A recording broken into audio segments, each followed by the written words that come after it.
कि अगर इस्लाम दुनिया में ना आता तो आज हम जिस साइंसी तरक्की पर हैं, आज से 500 साल के बाद हम यहाँ पहुंचते। इस्लाम की वजह से और मुस्लिम साइंसदानों की वजह से 500 साल का फासला हमारा कम हो गया है। वजह उसकी है, उसने ये लिखा है, गोरे ने लिखा है। वजह उसकी ये है कि जब इस्लाम दुनिया में आया तो उसने तवहुमात की दुनिया से लोगों को अकल परस्ती की तरफ इस्लाम लेकर आया कि अकल से सोचो। कुरान में है ना जगह जगह अफला ताक़िलून, अकल से काम क्यों नहीं लेते, है कि नहीं है?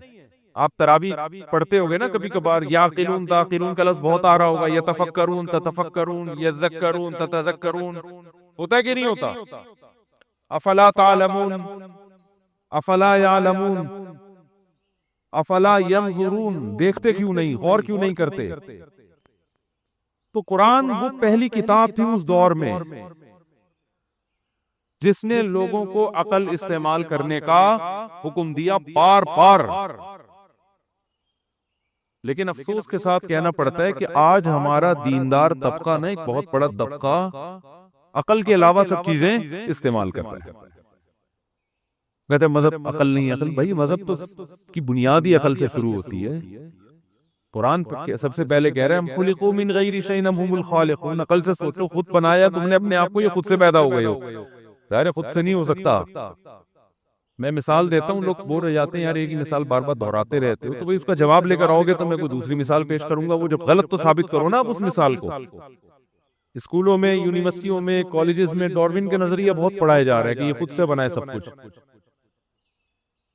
ये देखें मेरे सामने गिलास रखा हुआ है, एक दिन मैं ये इतनी दफा मिसाल दे चुका हूँ, किसी दिन वाकई सच्ची मुच्ची में ना दे दूं, मुझे डर ही है।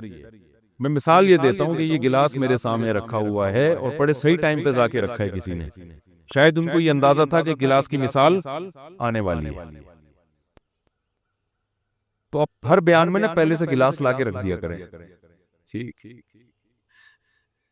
देखो मेरा हाथ लगे इस गिलास पे, ये गिलास टूट जाए, आप पूछेंगे ना कि मुफ्ती साहब गिलास क्यों तोड़ा, मैं कहूंगा तोड़ा नहीं है, टूट गया भाई, गलती से हाथ लग गया, या हवा चली, या कोई पत्थर आके गिरा, कुछ भी हो गया, टूट गया। तो मुझे इसकी रीजन बयान करने की जरूरत, बोले ना, नहीं है। लेकिन टूटा हुआ गिलास था, यहाँ पड़ा हुआ था, जब मैं आया थोड़ी देर में आपने देखा जुड़ के रखा हुआ है यहाँ समत बॉन्ड से या किसी भी चीज से। तो आप कहेंगे मुफ्ती साहब आपने क्यों जोड़ दिया गिलास, मैं कहूंगा जोड़ा नहीं है, खुद ब खुद जुड़ गया है। तो मान लेंगे आप?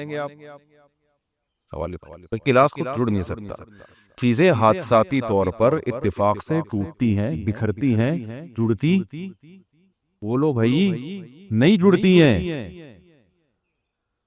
तो गिलास नहीं जुड़ सकता, पूरा बंदा कैसे जुड़ गया माँ के पेट में, है भाई? एक पानी में ऐसे सॉफ्टवेयर कैसे इंस्टॉल हो गए कि वो माँ के रहम में जाते ही उसमें आंख, नाक, कान, दिल, दिमाग, जिगर उगना शुरू हो जाते हैं। ऐसा सॉफ्टवेयर तो आज तक साइंटिस्ट नहीं बना सके हैं, ये इत्तेफाक से कैसे बन गया? देखो लाखों करोड़ों साल में एक गिलास के दो टुकड़े जुड़ नहीं सकते। सॉफ्टवेयर का इंस्टॉल हो जाना ये गिलास के जुड़ने से ज्यादा पेचीदा है या नहीं है? कंप्यूटर तो अब इजाद हुआ है, गिलास तो हजारों साल से बनते चले आ रहे हैं। आप कीबोर्ड पे एफ का बटन दबाते हो, सामने एफ लिख के आता है, ये खुद ब खुद हो गया है।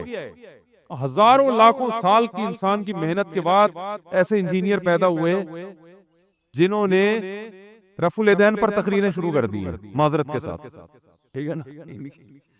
ये भी एक क़यामत की अलामत है। ऐसे इंजीनियर पैदा हुए जिन्होंने ऐसे सॉफ्टवेयर इजाद किए कि आप एफ का बटन दबाते हैं तो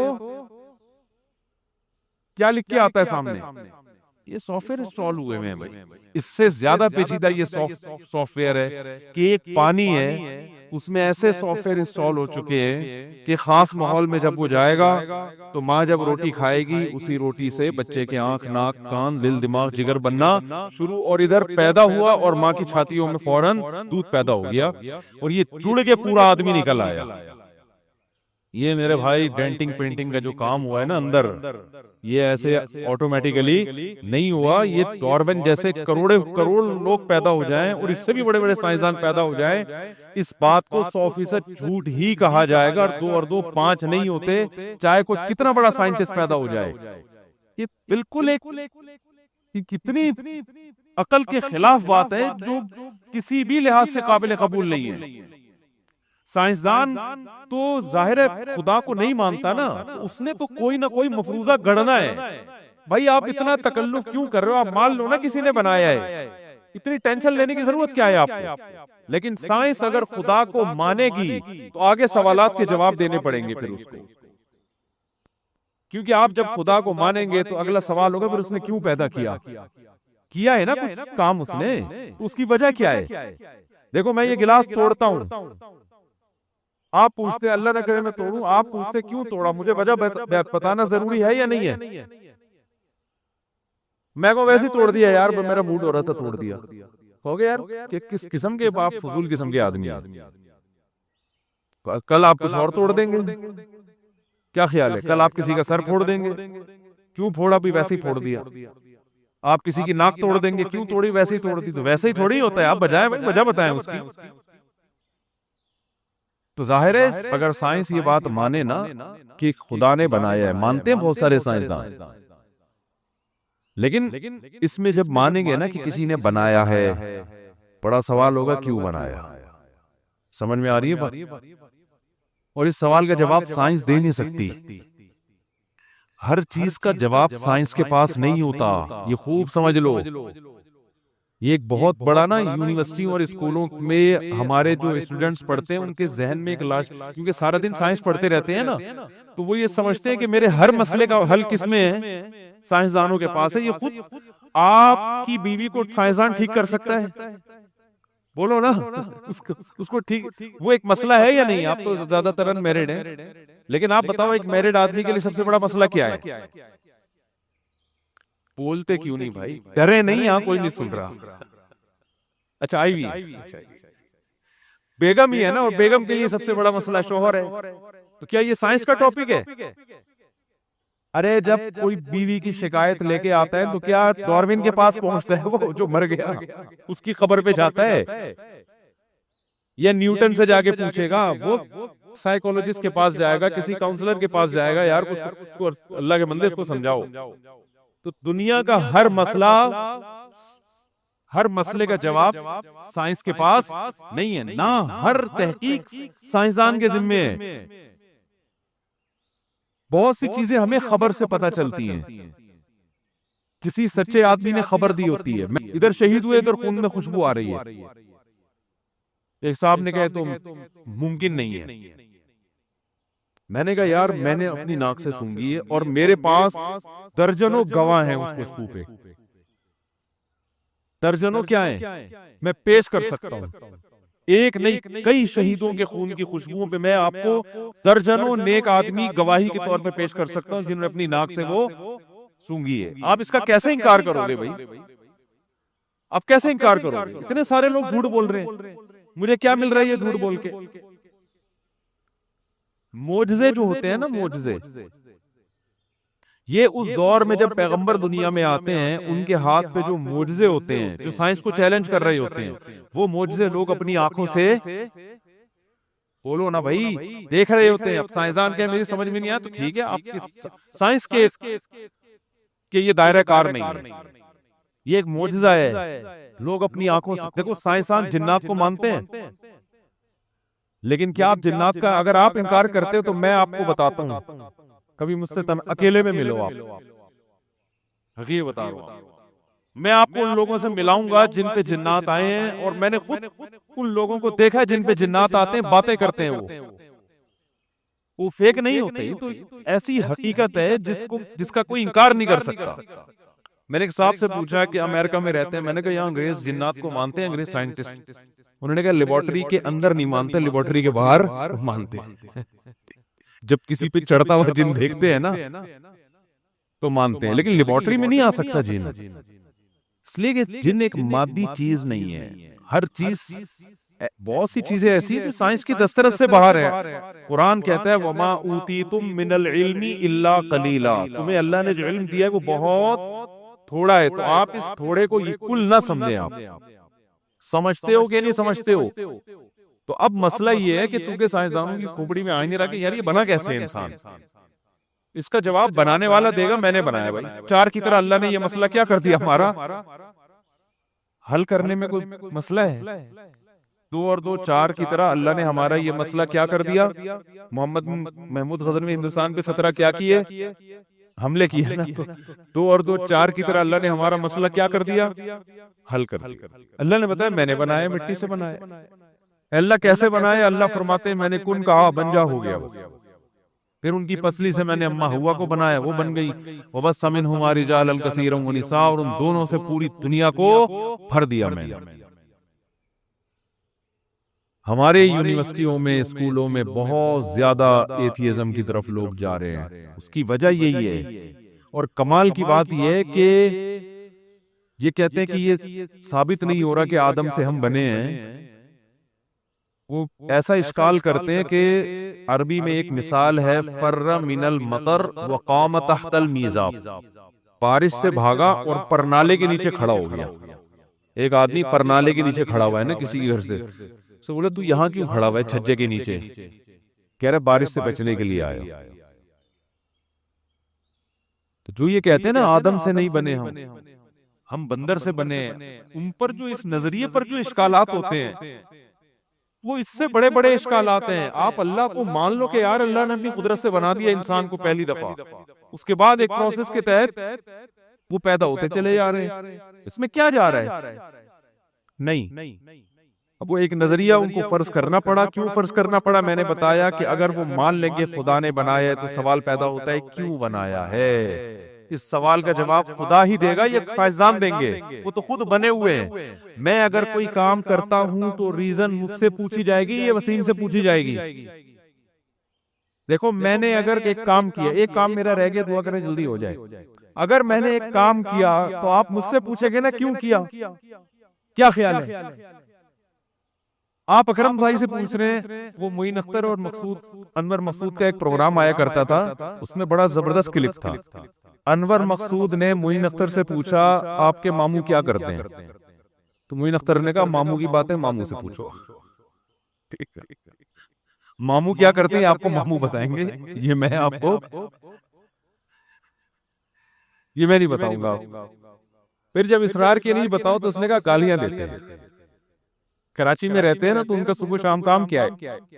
मैं अभी जामिया रशीद से 2 बजे का निकला हूँ, ट्रैफिक इतना बदतरीन जैम था कि जो 20 मिनट 25 मिनट का सफर है वो हमारा माशाल्लाह 1 घंटे में हुआ है।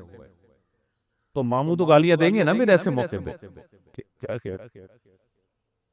तो कराची के हालात ऐसे हैं। अभी आप देखो ग्रीन बस के नाम पे कितना बड़ा मजाक चल रहा है ना, तरस गई आंखें वो देखने को। देख मैंने तो ये कहा था ग्रीन बस चलेगी तो ये खा जाएंगे ग्रीन बस को। काम बनाया अल्लाह ने है, तो ये साइंसदान नहीं बताएंगे कि क्यों बनाया, ये कौन बताएगा? अल्लाह बताएगा। तो अल्लाह कैसे बताता है? कुरान कहता है अल्लाह लोगों के सामने नहीं आता, वो अपने रसूलों को, पैगंबरों को भेजता है। आदम से लेके उसने मोहम्मद सल्लल्लाहु अलैहि वसल्लम तक बहुत सारे पैगंबर भेजे, मैसेंजर भेजे। उन मैसेंजरों के जरिए बताता है कि मैंने तुम्हें क्यों बनाया। तो मसला ये है कि अगर साइंस अल्लाह को माने तो अल्लाह को मानने के बाद इस सवाल का जवाब साइंसदानों के जिम्मे लाजिम हो जाएगा कि उसने क्यों बनाया। क्योंकि खुदा, अकल ये कहती है कि फजूल और लगव काम नहीं कर सकता, क्योंकि ऐसे ही बना के उसने छोड़ दिया और जब मेरे के मिट्टी होके खत्म हो जाओ, ये तो नहीं होता भाई, अकल में नहीं आती ये बातें। आप 100 इंसानों को कत्ल करके मर जाओ तो भी आपका वही ठिकाना है, मिट्टी खत्म। और आप सारी इंसानियों को की खिदमत करके मर जाओ तो भी कोई जजा नहीं है, ना कोई सजा है। ये बात खुदा से बईद है, ये खुदा ऐसे काम नहीं कर सकता। बल्कि इससे भी ज्यादा अजीब के बाज लोग 100 इंसानों को कत्ल करते हैं लेकिन वो केस किसी और पे डल जाता है और ये मुल्क के सदर बन जाते हैं, ये और ज्यादा मजे की जिंदगी गुजारते हैं, और जो बेगुनाह थे वो पकड़े जाते हैं। तो होता है सुबह शाम होता है ये। तो सवाल का जवाब देना पड़ेगा भाई, क्यों बनाया? तो वो कौन बताएगा? वो अल्लाह बताए, और वो आसमानी किताबों में बताता है। और आसमानी किताब कुरान के अलावा कोई महफूज है नहीं। तो ये मेरा भी टॉपिक नहीं है, तो मैं गरीबी में यहाँ आगे घूम फिर कर तहकीक के बाद आना कहाँ पड़ेगा? कुरान की तरफ आना पड़ेगा। और कुरान ने जो इसकी रीजन बयान की है बहुत ही माकूल। तबारकल्लज़ी बियदिहिल मुल्कु व हुवा अला कुल्लि शैइन क़दीर अल्लज़ी खलक़ल मौत वल हयाता लियब्लुवकुम, उसने मौत और जिंदगी पैदा की लियब्लुवकुम, ताकि वो तुम्हें आजमाए, अय्युकुम अहसनु अमला, तुम में अच्छा अमल किसका है।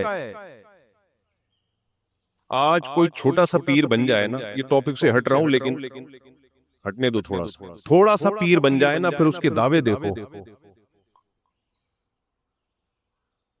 मार्केट में होलसेल के हिसाब से पीरो मुर्शिद है, पत्थर उठाओ पीर निकलेगा। ये मेरे मुर्शिद हैं, ये मेरे उसके मुर्शिद, ये फलाने के मुर्शिद, ये ढिमकाने के मुर्शिद। मुर्शिदों के हालात देखो। मुर्शिद को पता होता है मेरे ऊपर क्या हालात गुजर रहे हैं। मुर्शिद कभी गलत बात कर ही नहीं सकता। मुर्शिद से पूछ के शादियां हो रही हैं, मुर्शिद से पूछ के तलाकें हो रही हैं, मुर्शिद से पूछ के कारोबार हो रहे हैं। वो मुर्शिद है।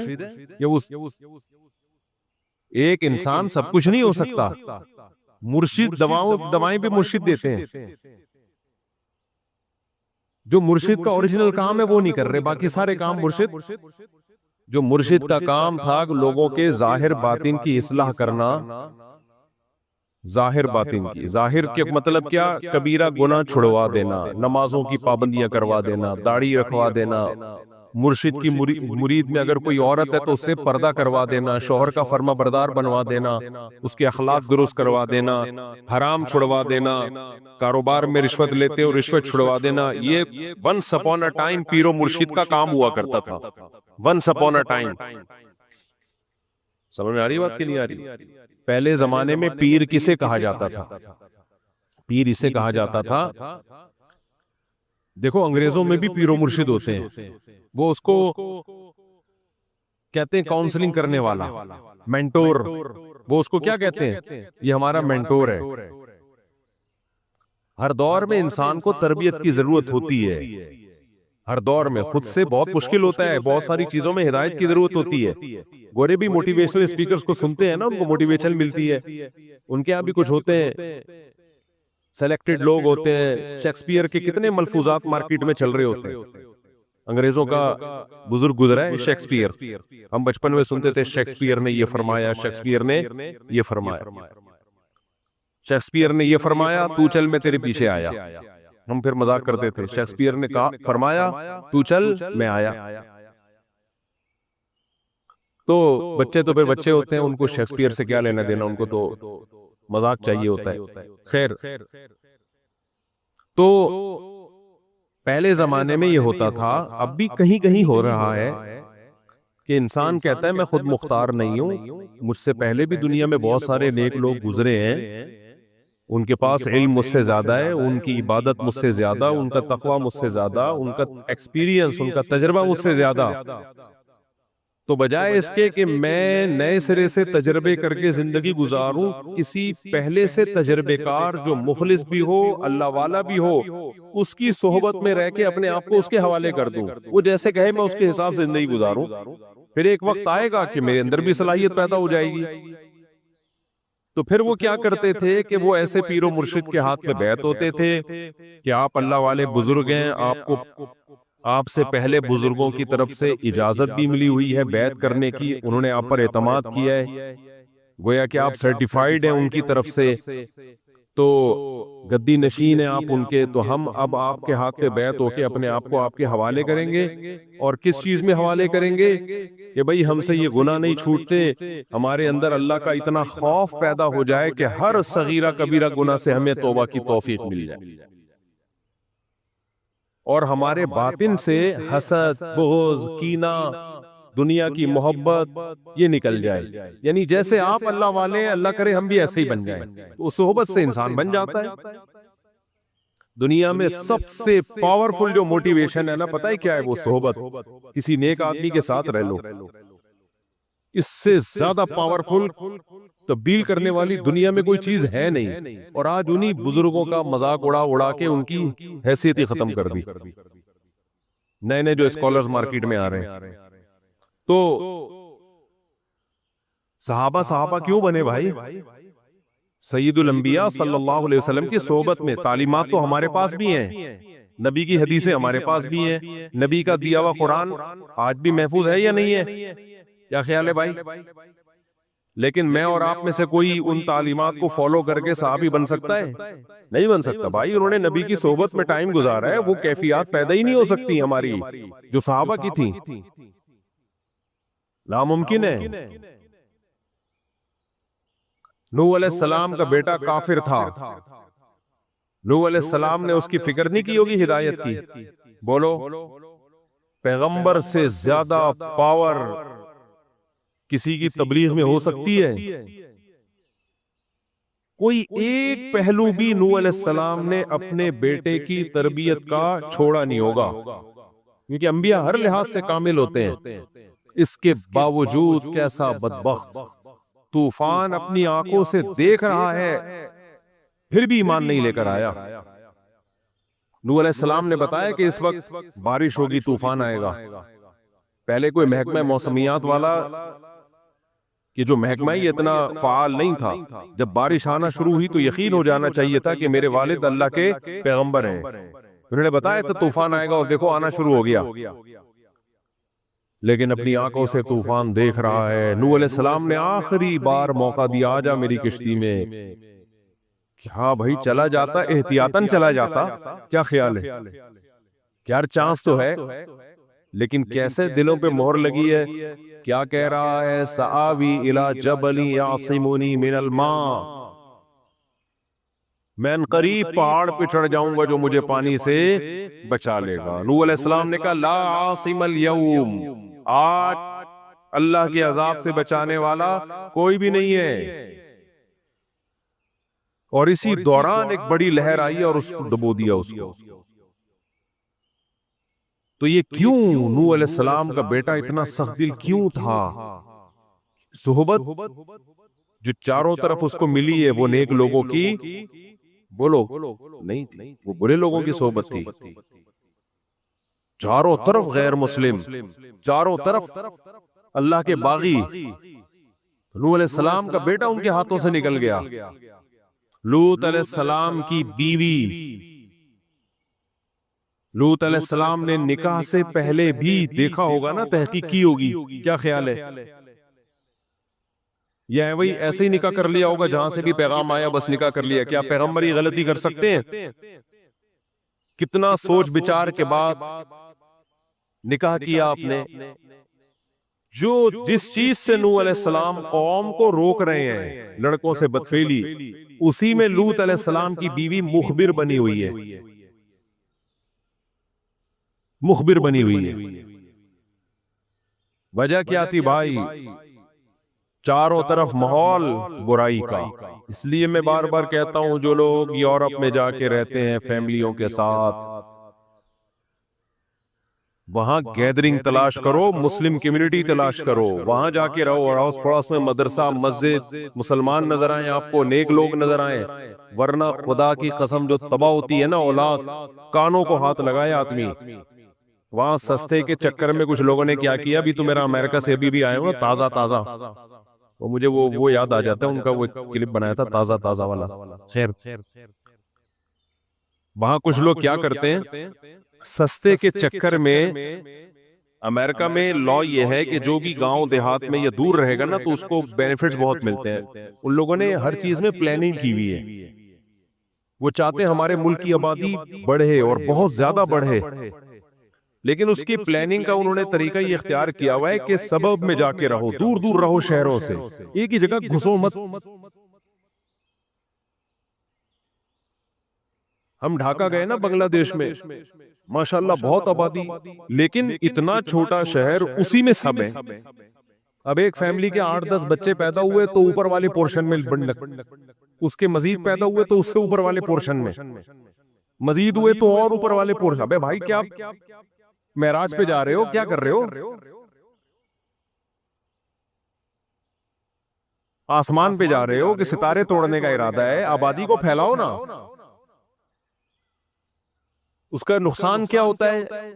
हालांकि बांग्लादेश में स्पेस बहुत है, बहुत स्पेस है बांग्लादेश के पास, बहुत खूबसूरत कंट्री है भाई, फैलाओ आबादी को। लेकिन ये काम अवाम का नहीं होता, ये प्लानिंग किसकी होती है? गवर्नमेंट की। गवर्नमेंट जब सही होती है तो प्लानिंग करती है पब्लिक के लिए, सब खुश होते हैं। हमारे यहाँ गुलिस्तान जौहर में देख लो, खारादर में देख लो, यही हो रहा है। बल्कि मुझे तो ऐसा लगता है खारादर में नीचे को जा रहे हैं, धंसता जा रहा है खारादर। तो घुसे चले जाएंगे, घुसे चले जाएंगे। फिर मेरे ऊपर एतराज करते हैं कि आबादी पहले ही इतनी बड़ी हुई है, लोगों के पास रहने की जगह नहीं है, और ये मौलवी कहते हैं दे दनादन बच्चे पैदा करो। भाई बच्चों पैदा करो, जगह बहुत है। आपका दिमाग खराब है कि एक ही जगह पे घुस रहे हो। अब मैंने अल्लाह का फजल से, अब जब मेरे इतने सारे बच्चे हैं तो एक कमरे में थोड़ी घुसड़े हुए हैं सारे, मैंने एक कमरे में उनको सबको घुसेड़ दूं, या एक 2 कमरों के घर में 4 बेगमात और 18-19 बच्चे घुसेड़ दूं, तो ये अपने साथ भी जुल्म होगा, उनके साथ भी जुल्म होगा। फैलाओ भाई, दूर दूर करो, सस्ती जगह लो, दूर लो सस्ती जगह। तो अब वहां गवर्नमेंट क्या करती है, क्योंकि गवर्नमेंट वो लोग बहरहाल अपनी कौम के साथ खैर ख्वाह, वो लोग दूसरों के साथ जैसे मर्जी हो। वहां गवर्नमेंट ये करती है कि भाई वो कहती है कि जाओ दूर दराज इलाकों में जाके रहो, तुम्हें वहां ज्यादा सहूलतें मिलेंगी, टैक्स कम से कम होगा। अब टैक्सेस एक जगह है जहां स्पेस बहुत बहुत बड़ा सूबा है, गवर्नमेंट ने बोल दिया, पॉलिसी बना दी, जो अमेरिका की स्टेट टैक्सेस में रहेगा उसका टैक्स क्या होगा, टैक्स फ्री होगा वो, या कम होगा। तो अब जैसे ही किसी शहर में आबादी बढ़ती है, लोग सस्ते के चक्कर में कहां चले जाते हैं? ऐसी स्टेट्स में जाते हैं जहां खुले डुल्ले। हमारे यहाँ ऐसी कोई पॉलिसी नहीं है। पूरे एक जमाने में तो पूरे पाकिस्तान की आबादी कराची की तरफ रुख कर रही थी, फिर यहाँ हालात खराब हुए तो थोड़ा सा बाहर हो गया, वरना सब कराची कराची कराची कराची। माशाल्लाह कराची है भी ऐसा बरकत वाला शहर, तो सब आके यहाँ क्या नतीजा निकलेगा मेरे भाई? फिर ऊपर जाते रहेंगे जाते रहेंगे जाते रहेंगे, फ्लैटों में घुसे, खिड़कियों से निकल निकल के गिर रहे हैं। तो खैर कहां से कहां मैं चला गया। तो बांग्लादेश में ढाका शहर की आबादी इतनी है कि वहां की गवर्नमेंट को चाहिए कि इस जैसा एक और शहर आबाद करे, और बोले अब इस शहर में रहने की मजीद किसी को इजाजत नहीं है। ये प्लानिंग कौन करती है? हुकूमत का काम है।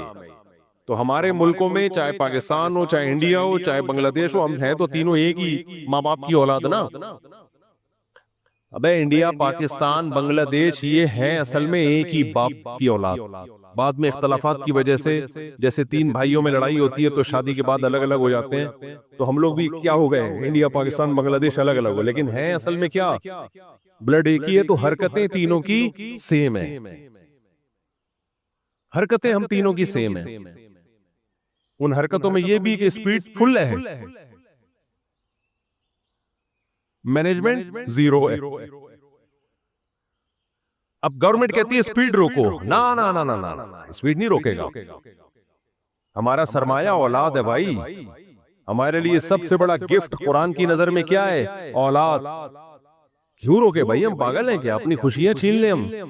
तुम प्लानिंग नहीं करते आबादी को फैलाने की, तो हम तुम्हारी नाअहली की वजह से अपनी खुशियां छीन ले हम भाई, अपने घरों की रौनक को हम खत्म कर दें, ये नहीं होगा। तो खैर, तो कहां से कहां चला गया भाई यार, बात क्या चल रही थी? इल्म तो 2 तरह का होता है। मैं अमेरिका में कैसे आया, वहां के माहौल की बात कर रहा था मैं। तो अब वहां बाज लोग क्या करते हैं कि उनको पता है कि यहाँ मुस्लिम कम्युनिटी है चारों तरफ, ये गुजरांवाला का है, ये गुजरात का है, वो कराची का है, वो पेशावर का है, ये सारे अपने लोग हैं। तो वो क्या करते हैं कि कुछ बेनिफिट्स उनको मिलते हैं दूर दराज इलाकों में जाके रहने, तो सस्ते के चक्कर में वो ऐसी जगहों पे चले, दूर दराज भी जाओ लेकिन अड़ोस पड़ोस में कोई मस्जिद मदरसा तो हो ना, ये जाके बना लो कम से कम। चारों तरफ जब गैर मुस्लिम है और आप सस्ते के चक्कर में वहां चले गए और ये सोच के कि मैं अपनी औलाद पे कंट्रोल रखूंगा, तो नूह अलैहिस्सलाम का अपनी औलाद पे कंट्रोल नहीं रहा मेरे भाई। हम और आप किस खेत की मूली हैं? तो मैं तो वहां होके आया हूं, जो बच्चे बिगड़ते हैं वो वहां का बिगड़ा हुआ, छोटा बिगड़ा हुआ नहीं होता। यहाँ का बिगड़ा हुआ क्या होगा? इतना ही होगा कि एक दिन जेब से सिगरेट निकली तो अब्बा ने दो चमाटे लगा दिया, आइंदा नहीं पीना, यही बिगड़ा हुआ होगा ना। वहां का ऐसा नहीं होता भाई, वहां का बिगड़ा हुआ वो अमेरिका का बिगड़ा हुआ है। अमेरिका समझता है कि अगर हमारा बिगड़ा हुआ थोड़ा सा हुआ, थोड़ा बिगड़ा हुआ तो हमारी तौहीन है, हम सुपर पावर है, तो हमारा बिगड़ा हुआ भी सुपर होना चाहिए। छोटी मोटी चीजें वहां इंसल्ट है उस कौम की। वहां शौहर बिगड़ जाए, छोटा हुआ बिगड़ा हुआ नहीं होता, वो शौहर वहां का बिगड़ा हुआ ऐसा खानदानी बिगड़ा हुआ होता है। वहां औरत बिगड़ जाए, उफ, तबाही है वो। अभी मैं मिसालें क्या दूं कि क्या बिगड़ते हैं वहां पे जो बिगड़ते हैं। आप ऐसा ना हो यहाँ भी वो बिगाड़े शुरू हो जाए। तो यहाँ जो बिगड़े हुए शौहर हैं वो समझेंगे कि भैया हम तो बहुत नेक हैं, हम तो अपने आप को बिगड़ा हुआ समझ रहे थे, तो बिगड़ा हुआ तो इसको कहते हैं, वो और बिगड़ जाएंगे फिर। वहां का बच्चा जो बिगड़ा हुआ होता है वो बहुत खतरनाक बिगड़ा हुआ होता है, तो उसको वो गोरे बिगड़ा हुआ कहते ही नहीं है।